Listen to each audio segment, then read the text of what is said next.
Welcome to this episode of What's Happening, Waupaca. I am Joni Kern.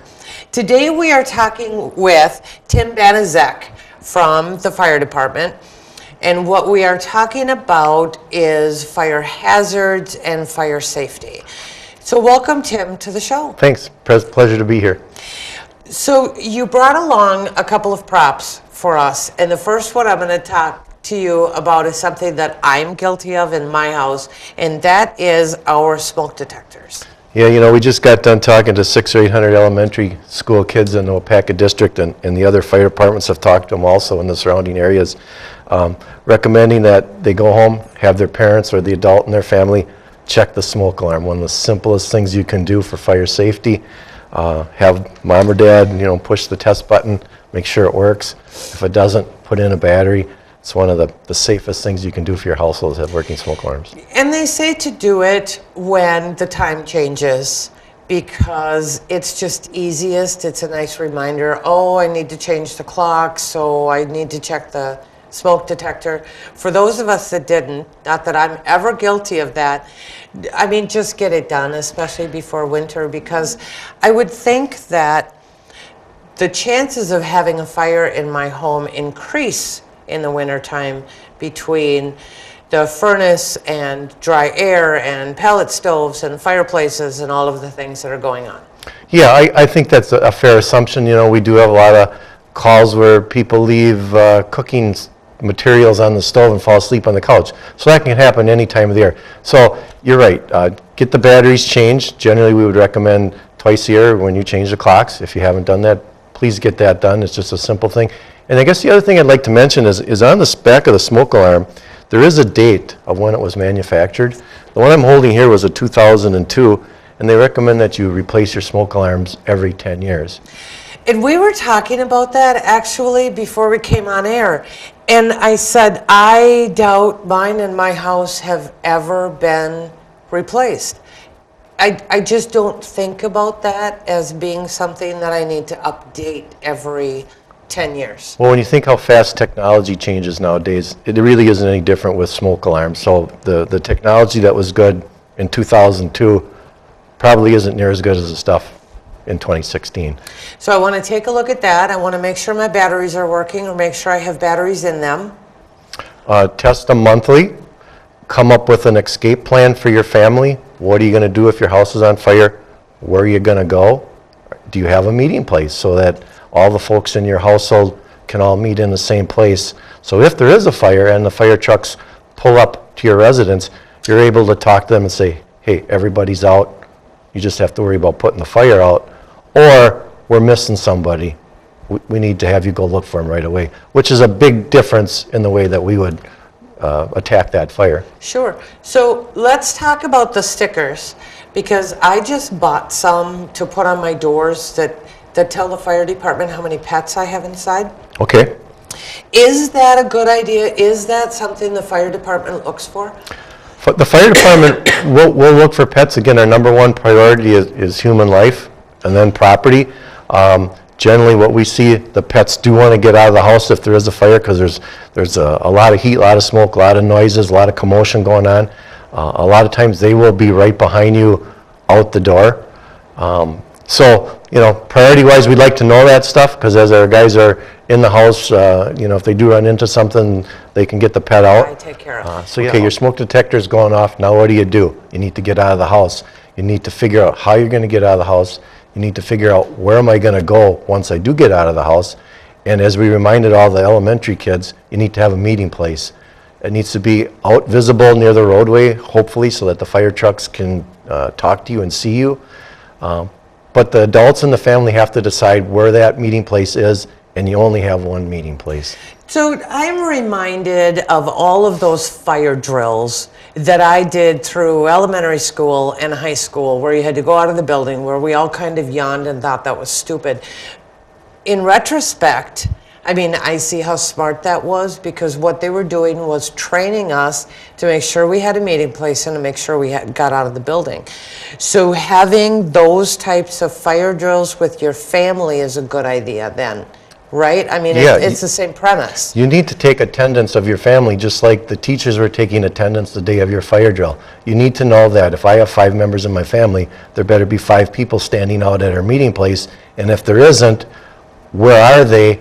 And if they're still in the house, to be able to tell the fire department, you know, they're upstairs in the 2nd bedroom on the left, or somehow to reduce that time that it's going to take to find that person to get them out of the house. Because you were telling me that, you know, as a firefighter, you go about taking care of a fire completely differently if you need to look for someone first than if you know everybody's out of the house and you can just put the fire out. Yeah, you know, you've got about 90 seconds from the time the smoke alarm goes off to really safely get out of the house. Because remember, the things that kill people really isn't the flames, it's the toxic smoke. So, you know, with that in mind, by the time that 911 is called, by the time the fire trucks get to your house, you know, how much time has elapsed. And now we've got somebody still in the house potentially trapped. So time is of the essence to get the fire department on the way and get guys in there to look for somebody. And I think a fire drill in a family situation and having an escape plan is a great idea, because it really is something I think that we don't think about, because we just figure everybody is going to go for a front door, and if that's blocked, you know, what are we going to do and where do we meet? So that's a great idea. Thank you for that. I also want to, excuse me, I have a frog in my throat. I also want to talk about candles, because you came in here with these beautiful candles, and by the way, these are scented and they smell wonderful. Tell me about this. Well, it looks just like a real candle as far as I'm concerned, but it's battery operated. The ideal thing with this is this can't burn your house down. This one has a timer on it, so you can turn it on and it'll stay on for 5 hours and then automatically turn off again. And it'll just keep doing that until the batteries run out. So it's like set it and forget it is a phrase I guess I can remember.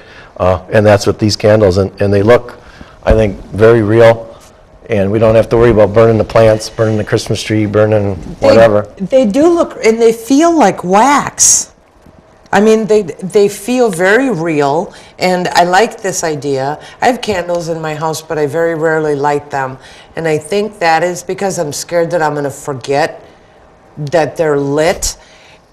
And then I've got problems, or one of my pets is going to knock it over or something like that. And this would alleviate all of those problems. Pets, grandkids, people that have sconces on the wall with real candles, all potential fire hazards. There again, we don't have a lot of calls dealing with that, but we don't want any calls dealing with that. And so if we can prevent one fire, that's great. Go towards battery-operated candles. You know, you're in one of those careers that you'd really like to be out of business because there's never a house fire. That's right. Wouldn't that be fun? So tell me how many fire calls you go out on a year? Well, in fact, just the other night, I think somebody mentioned that for 2016, we're up to 170 some odd calls, which would include car accidents, false alarms, anytime the fire department is called.